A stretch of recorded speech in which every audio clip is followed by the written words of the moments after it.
Welcome to Patty's Place, a place where we're going to talk about grief, dementia, and caregiving. I started this podcast in honor of my mom, Pat, who passed away from dementia about 2.5 years ago.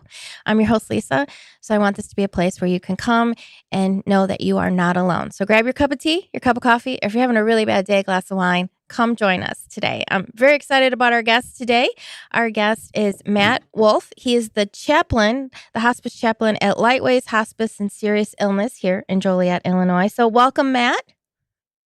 Thank you. And I am a chaplain here, not the chaplain. We do have, I think so. Yes. Oh, okay. So how did you become a hospice chaplain? I wish it was an exciting story, but the bottom line is I was working at Riverside Hospital down in Kankakee. I still do some part-time work there, and my time with them had ended. They didn't have any full-time positions, so I was looking, and I just happened to find one of the chaplains who works here. I just happened to see him at, I think it was a church event, and he said, "Hey, have you ever considered hospice?" I said, not real interested, but he pushed a little bit and said, "They happen to be hiring. So if you want to make a call, I can set something up." So I did, and I did a little research, and here we are 4 years later. Okay. So for people who don't know, what does a hospice chaplain, what's their role? The role, I always tell people, it's to, if nothing else, to provide an extra layer of support. Now, what does that look like? It can look like many different things. Some people want some spiritual guidance. Some people like to ask the existential questions. Why does a loving God allow my mother to go through dementia? Mm-hmm. Some people just simply want company. There was a guy I visited the other day, and he has ALS, and unfortunately he can't verbalize. Mm-hmm. He just wanted someone to come and watch a few innings of the White Sox game. I didn't learn that in seminary, but that's something you do, because that's what we call just being present, being with the person. So a very short answer is I don't do as much as I be. Does that make sense? Yes. And really the chaplain too isn't just for the person who has the illness. They're also for the caregiver as well. No. Yeah. I would think probably more than the other disciplines, whether it's the nurse or the CNA, social worker, music, massage. I think the chaplain probably works more with family than they realize. It's because I'm not medical. Mm-hmm. I can't change a Foley. I can't really give you a great answer about medication and how to turn your loved one over if they have bed sores. I can certainly give the information to the right person, but the fact of the matter is, and I would, right before we started here, I'm at our inpatient unit in Joliet. And I just happened to run into a family in the kitchen, and all I told them was, one of the things we want to make sure of, no matter what our role here is to make sure that you are not walking through this alone, period. And if that's the only thing they remember from a chaplain visit, okay. Well, yeah, because you do feel very much alone when you're a caregiver, even when you're with other people. It is a very lonely road to walk with it. It is. And one thing I need to remember, and I have to remind myself, is I can walk away from someone's home or wherever their facility is, and I go about my day. Mm-hmm. And you know this, You don't. You go about your day, which is the same thing it was before I walked in, and that's caring for, in your case, your mom. Right. Yeah. And I'm sure, as you mentioned before, like that you get that spirituality question all the time. But let's talk a little bit about spirituality and dying. So let's start with the patient. Like how do you guide them, especially, if they're scared or, I'm sure, like you said, you get all those existential questions. A lot of existential questions, and those are the best. Those are my favorite kind of visits, because that tells me that the patient is thinking, and they're not trying to put on a front like, "Oh, everything's fine, I got this." Well, no, everything's not fine. and everything's not fine with the family, and that's okay. But I think for me, the number one rule is when I'm asked an existential question, I can't answer. And I'm not going to pretend, in other words, if someone says, well, why does a loving God allow someone to die? You didn't do anything wrong. Mm-hmm. It wouldn't be right for me to say, well, that's because your mom stole candy in third grade. That's just not how it works. And what I've found more than anything else is that 9 times out of 10, people are not looking for answers. They're just looking for someone to ask the question to. They're mm-hmm. looking to talk with, not to. And I affirm every question I get. I had an initial visit with someone the other day, and I forget exactly what her diagnosis is. It's not dementia. She was very much with it. And the first thing she said to me was, Chaplain, I'm afraid of the future. Mm. That's what she said. That wasn't a question, but it was. Right. So what I did, I just repeated her. I said, you're afraid of the future? I said, I am too at times. It's scary mm-hmm. to live in the unknown. And no, I didn't give her an actual response, but she knew that I was listening, and she knew that I cared about what she said. And because that was at the beginning of the visit, the rest of the visit was very smooth. And you establish trust that way.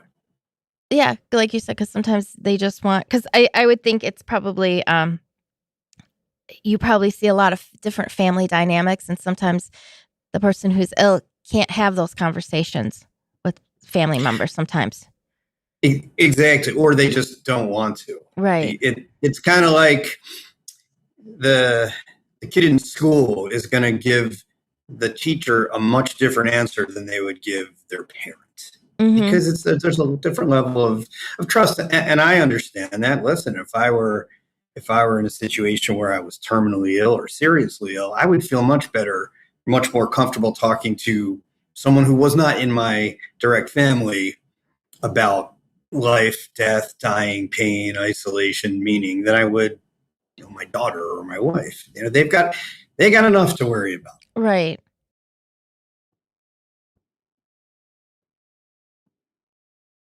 I'm sure you have sometimes anger comes up, whether it's with the patient or the caregiver. So how are some ways that people can deal with that anger? It could be towards God, towards life, the universe, all of the above. Yes. And anger in and of itself is not an awful thing. Mm-hmm. It's a secondary emotion, and it's always, and I get angry about things too. We all do. But what's behind the anger? Is it shame? Is it guilt? Is it sadness? Is it just fear? And a lot of anger is fear-based, and kind of goes back to what I said earlier. A lot of people are afraid of the unknown, even if we're staunch Christian, staunch believers, or whatever your background is. Mm-hmm. And our faith tells us, well, we're going to go to a better place. That's all well and good, but it doesn't always take away the fear in the here and now. So to answer your question, I will never try to stifle someone's anger. I'll affirm it. I'll validate it. Now, obviously, if it gets to the point where it can get a little violent, or people are starting to drop 4-letter words, or screaming at about other team members, okay, maybe we need to come to some sort of a solution. But as far as questioning God and saying this isn't fair, no, it's not fair. It's not fair that your mom had dementia. It's not fair that the person I saw today is, in their 50s and has stage 4 pancreatic. It's not fair. No, it is. It isn't.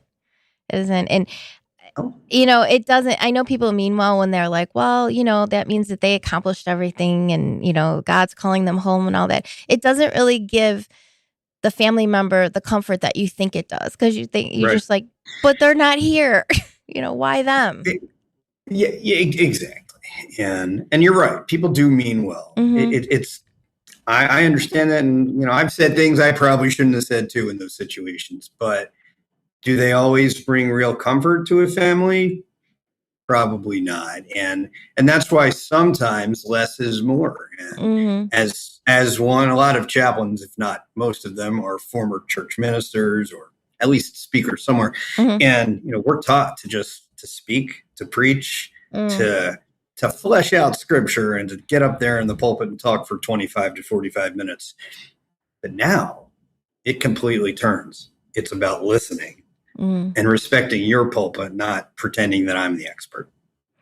What would you give that advice to some, if you were giving advice to family members, to really to step out of their grief in that moment and try to listen to the person who's dying? Yeah, I mean, yeah, I try not to advise as much as Right. softly suggest. There you go. Softly suggest. But sometimes people do ask. And I mean, not all the time. And again, a lot of that has to do with trust. And that's why it's important, if I can and if the family wants, to get into their either their house or their facility multiple times, just so you can learn how to read the room. You can learn a little bit about the family.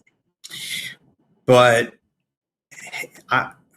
more times than not, the family members are angrier or have a more vitriolic reaction than the patient themselves. Yes. I will never forget, there's a guy in his 40s, relatively young guy, and he was dying. He knew he was dying, and he had a wife and two relatively young kids. And he just said to me, he's like, listen, I have the easy part. And I was thinking, like, well, and then it made sense. He's like, listen, I'm going to go. I'm not going to have to deal with pain anymore, but they are. And that's 100% right.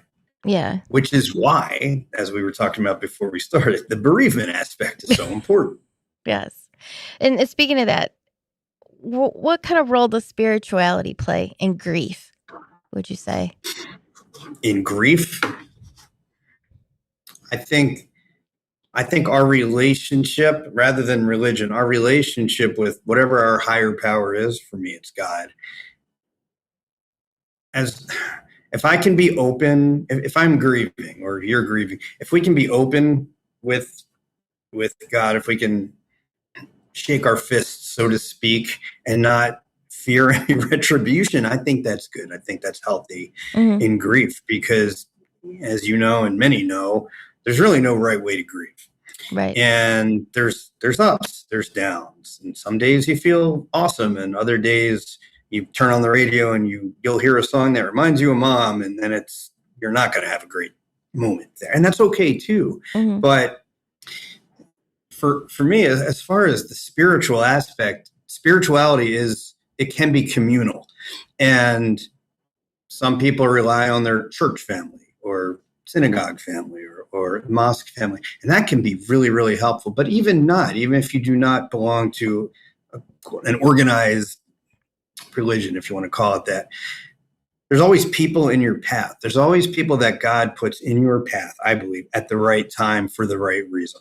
And whether that's while you are going through the anticipatory grief before your loved one dies, or maybe afterwards, there's always people. I think there's going to be people that God puts in our lives to help soften the blow and just to be someone to talk to. I would agree with that. And that you have to be open to it. You know, you might not realize at the time, but if you can be open to it, then you can kind of get that help a little bit. Or like you said, sometimes it's just a conversation you have with somebody, and it just made you feel better in that moment. Yeah, and especially if it's someone who has been through what you've been through, and not to say that because every situation is different. Right. You could have 10 people who have lost mothers to dementia, or children, heaven forbid, with cancer, but they're all going to grieve differently, and the situation and the context are going to be differently. So to say, I know how you feel, that's not helpful. But to say, hey, I've been through this too. I can talk to you if you want, or I can listen to you, better yet, if you want. And I think there is a certain power in numbers when it comes to grief, because grieving alone is hard. Going through any type of illness alone, I can't imagine. Life is hard enough when you're healthy, going through it alone. So we need support, all of us. Oh, definitely. And I've said before, like, hospice not only help my mom, but help me as well too with all the services and stuff. I still go, as a matter of fact, Lightways has a parent loss group that I was at last night, which is just Very nice. it's a very it's just nice, and in the events too that Lightways has. You just don't feel alone when you go there. As crazy as it sounds, you feel better when you leave because you bond with knowing that they have the same feelings that you do, even if the situations are different with it. Yeah, loss is the great equalizer. We can all put on a front, but we're all, in other words, no one's going to walk out of here without grieving. Right. It's not possible. No, it isn't. Then, out of curiosity, have you ever seen or experienced any stories of like people when they are dying? Like, do they see angels or family members or things like that? But someone asked me that same question yesterday. No, she did. I mean, but this was a patient of a loved one, and she's saying, "What's going to happen?" And I don't know if she was, again, this goes back to our. I don't know if she was looking for an answer. Right. Said, hey, how am I going to know when mom is dying? Are there going to be angels in the room that come and get her? And again, I don't know the answer.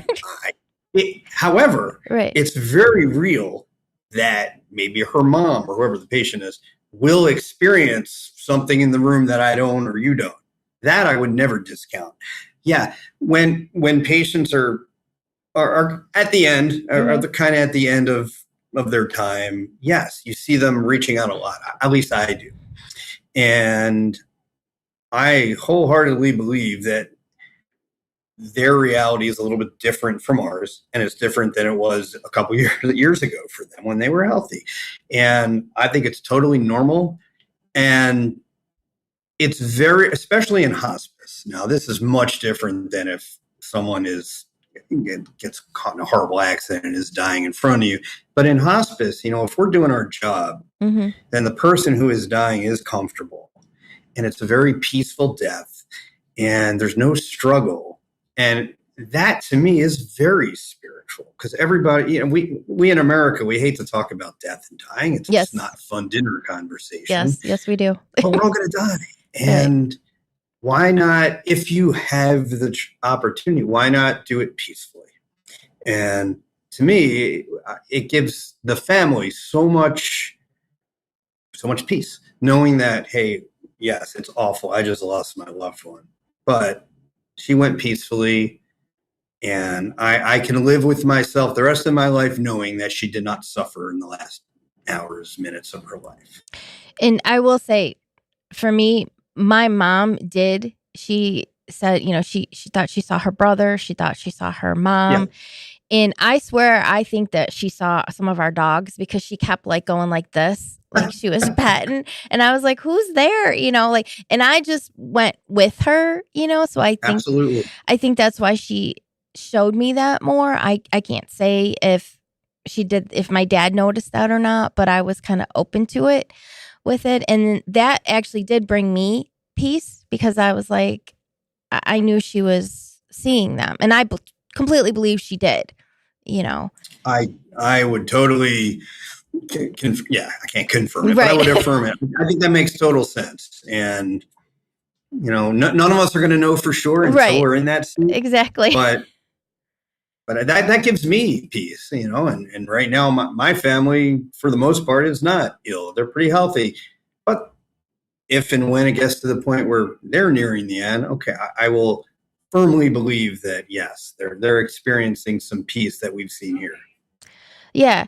I mean, and it is hard, though, to see it. So, like, from a caregiver point of view, again, that becomes something to be open and to be able to give that person who's dying that space, that opportunity to do that in front of you, because I think they absolutely sense, Yeah. And as I think we've discussed before, that, your mom, for instance, knew you were in the room at that time. And I believe this also, if I am in someone's room as they're dying, but also their family members are, they can kind of differentiate. Okay, this guy's voice is not the same as theirs. aura is not the same. And in other words, hearing, as we say, is the last thing to go. Mhm. I fully believe that the man or woman who is dying is fully aware of who is in that room. Well, that can be comfort. So, Yeah, absolutely. and as a matter of fact, well, my mom picked out all her songs for her service way before she got sick. She I remember. yes, Yes. her Barry Manilow and her Barbara Streisand and all that. Barry Manilow. Her Barry Yes. Manilow, So I played a lot of that music that I knew she liked, during that last week because I thought, well, that could bring her comfort too because she loved it, with it. Music is a huge. I mean, this is a different podcast altogether, but Right, music yeah. is a huge, huge conduit for those who are experienced near death and to those who are dead and or dying. And it's such a spiritual. There's so much spirituality in music, in music therapy. Again, that's not the point of this particular chat, but it's there's a reason that we have music therapists in us. Oh yeah, yeah. It really is. It's amazing what it does. So, what kind of advice would you give a caregiver, like to help ease and make it more peaceful, not just for the patient, but for themselves too? Self-care. I'm never going to tell someone you need to do this. You need to go outside and get a sandwich. You need to go walk around. But, try to reframe it in a way that, hey, listen, every caregiver needs a caregiver. And if you're not taking it, again, it's easier said than done. Yeah, I know that. right. But if you're not taking care of yourself, you're not really going to be much help for your loved one. And even if that means, find someone to watch mom or dad or whoever just for a half hour, go outside, get some exercise, drive around, I don't know, take a nap, which is why we do have volunteers here at Lightways. But that to me is the number one thing. And the number two, it was probably, I always try to remind people, do not judge your emotions. That actually might be number one. Because, as you know, there's going to be plenty of emotions. And when we're not sleeping, it messes with our physical well-being, our emotional well-being, our mental well-being. And that whole piece, that whole puzzle comes together in pieces that are not great for our loved one if we're not at least a little bit taking care of ourselves. I'm not saying, go on a diet and eat only salads, but right. Just be aware that this is a physical grind. And most people know that. It's almost like they just need someone who they don't really know to give permission. Yeah, that's true. Chaplain said it's okay. Yeah. I'm going to go do that. Yeah. Well, the other thing that comes up besides anger too, I would say, is probably guilt. Yeah. Yeah. So what can a caregiver, when they feel guilty, like maybe they didn't do enough. They didn't take care of their loved one enough. Well, it's interesting when every now and again I'll go on an admission visit, which is what it sounds like. I'm sure you had to be on one when mom was admitted into our services. For me, it's almost like when the POA or whoever in the family is at that meeting and they sign a piece of paper saying, okay, I'm giving you consent to begin hospice. Not that it's a binding contract or anything, right. But once you put your name down, it's like, oh my, what did I just do? And am I giving up on my loved one? And no, the answer, you're not giving up, you're letting go. There is a big difference. But like with any other emotion, I will validate it. I don't agree that you should feel guilty, but I also don't want to tell you how to feel. In other words, if that's how you feel, okay, let's work with that. And furthermore, the other guilt I actually see or hear about more than that is, oh my goodness, I wasn't there when mom died. How can I forgive myself? Well, maybe mom didn't want you there when she died. And I don't mean it negatively, but it's very possible that, and we see it here in the inpatient unit a lot, sometimes people just want to be alone. Other times they don't. And honestly, we don't always have that answer. But yeah, there was a guy who I remember, he was always with I think it was his mom, always. Mm-hmm. And I think she died when he had to go to the restroom. Mm-hmm. And that was it, in that 30 seconds or whatever. And, he still beats himself up about it. And that's a shame. It is. Well, I know that, I was there with my mom. However, sometimes a couple people have asked me, like, did I know the exact time? I don't, because her breathing was starting to go, I could tell it was changing and everything. And I had woke up and I could still hear her. And then I could close my eyes for a little bit again. And then the next time when I woke up and I was literally right there, I didn't hear her. And then, I had to go get the nurse because she was in memory care and everything. Right. But in the back of my mind, I thought she didn't want me to hear her last breath. I could see that of my mom, I could know that. And that totally makes sense. I could see her sparing me that, because I remember her telling me about when my grandma, her mom, she had pancreatic cancer, and she always would talk about the death rattle and that kind of stuff. And she would tell me that my grandma smelled roses before she went to the diabetic coma. And when the one day my mom said she smelled roses one day, and I was like, uh-oh. I was like, because I remember that. I was like, oh, okay. Association. Yeah. But getting back to your original question about feeling guilt just by placing someone on hospice, that's why it's important to have a good team to help educate the caregivers, whether it's the chaplain, the social worker, the nurse, CNA. We've seen this so many times. We've had so many patients, and you are not the first person to sign a consent form. You're not going to be the last. I think there's so many misconceptions about hospice. So many people think, oh, well, my mom used to always say, used to make her so mad.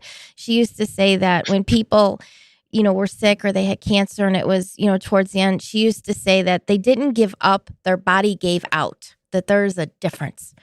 And with That's that, right. Didn't give up, the body gave out. Yeah, I like that. Yeah. And you're not bringing hospices, you're not giving up, and it doesn't mean it's right at the end. I was amazed at all the services that are out there for it. Right. It's letting go is not the same as giving up. Giving up kind of points to, well, I'm quitting or I'm not following through on something. Listen, if a medical doctor who knows what they're doing tells you, listen, there's nothing we can do at this point. Right. Well, then all's out of your court. You can't. You're not giving up at that point. You're saying, okay, right. Let's focus on quality, and the whole quality versus quantity debate. That's also valid, but so many people, by the time you start your hospice journey, okay, how can I find meaning, value, and joy in however much time I have left? Which, by the way, is a good exercise for any of us. Whether we're ill or not. Right. How do I find meaning and value? And that's another duty of a hospice chaplain, in my opinion. And it's challenging, because if someone's sitting in a bed all day and they can't really move, their conception of joy and value, it can be a lot different than it was 5 years ago. Oh, right. So how do we reframe that? How do we move the goalposts, so to speak? And I'm here for that. I'm here to help. Well, yeah, and if there's some things that they still want to do or say or that, and it becomes so hard with all, different family dynamics and that with it. That's another story altogether. Yeah, absolutely. Yeah, a serious illness can really bring out the best, it can bring out the worst in families, and we've seen plenty of examples of both. Oh, I'm sure you have. And I'll just leave it at that. Yeah, it's just not easy with it. No, it's absolutely not easy. Yeah. No.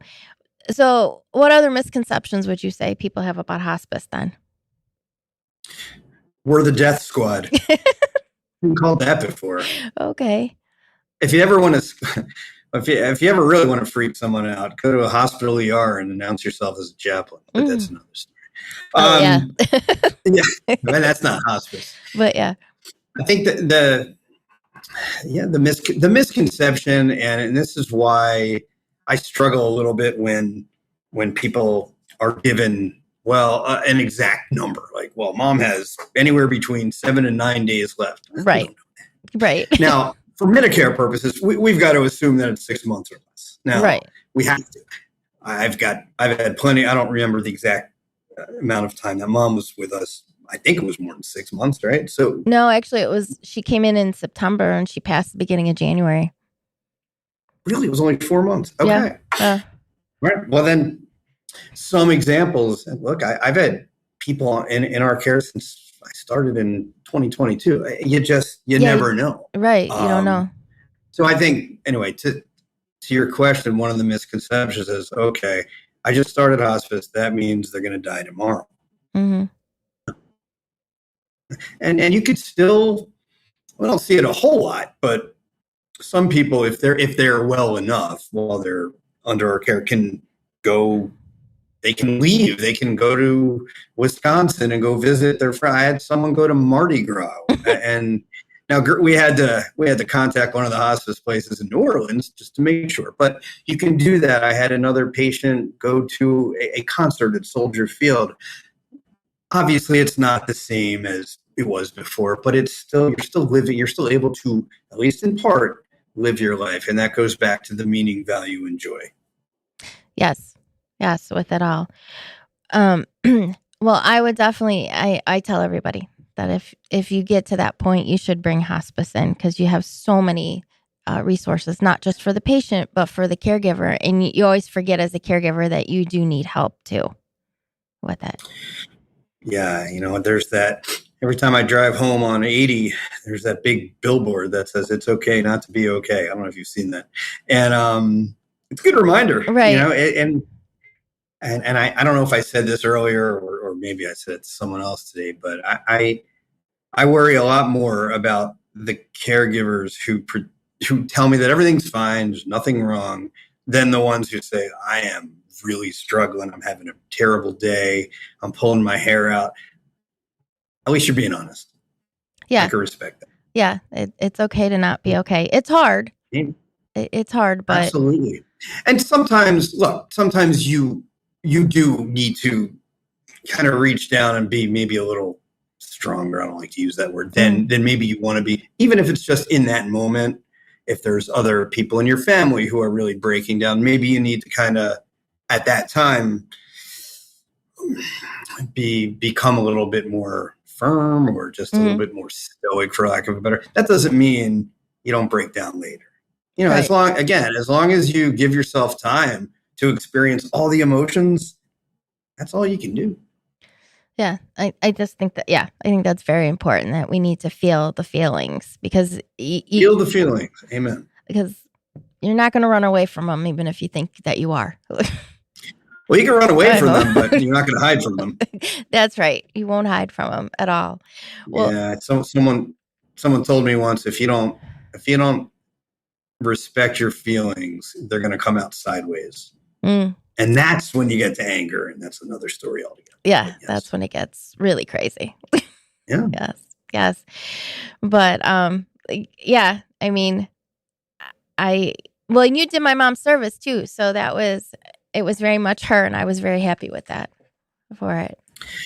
Yeah, that was one of the coldest days I can remember. Yes, it was. Yes, I can remember. I'm guessing it was sometime in January. It was January, yeah. Yes, and you and Dad and everybody else involved did a great job celebrating her life, and that's you and many others. Really, it's not that you want hospice as part of your life, but you embraced it. You embraced the fact that, okay, mom's not coming back from this. It stinks. It's unfortunate. It's not fair. So what do we do to honor her life the best we can in these last 4 months? And you did that. Yeah. Well, I just wanted to do what was best for her, which is hard. I just want her to have peace. It's really hard with someone with dementia or Alzheimer's or any of the cerebrovascular diseases, because unless you talked about this way ahead of time, you're not 100% sure what is right, because you're not getting that validation from mom. Well, my mom told me long before she got sick what she wanted for her service and for all of that. Okay. Oh, yeah. Well, she used to say that it was going to be by invitation only.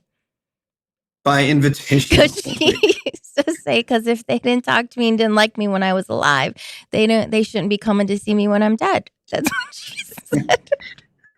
You tell them, Pat. And I was like, Mom, what am I supposed to do if they're not on the list? She's like, well, I don't care because I'll be dead. She was yeah, she's not going to have much of a say in that. Yeah. And then she was like, don't you dare have an open casket. I don't want anyone looking at me. That's why I was very careful about what pictures we had with it. Oh, yeah. Okay. Because then she decided she was going to be cremated, because why spend all that money on the casket and all that? So she's like, do that. And then I had to be careful. It's not cheap. No. So I had to be careful with the pictures that I chose, because she didn't like her picture taken either. So yeah. Excellent. Yes. So, well, thank you so much for joining us, Matt. Amen. Yes. So we'll tell people. Yeah. Thank you. Thanks for having me. Your show is great, and I wish you continued success. Well, thank you. Thank you very much. All right. So I hope everyone has enjoyed this episode of Patty's Place. Hope you enjoyed your cup of coffee, your cup of tea, or if you're having that really bad day, that glass of wine. And just remember, you are not alone right here. And make sure you subscribe to our YouTube channel, leave us a review, and we will catch you next time on another edition of Patty's Place.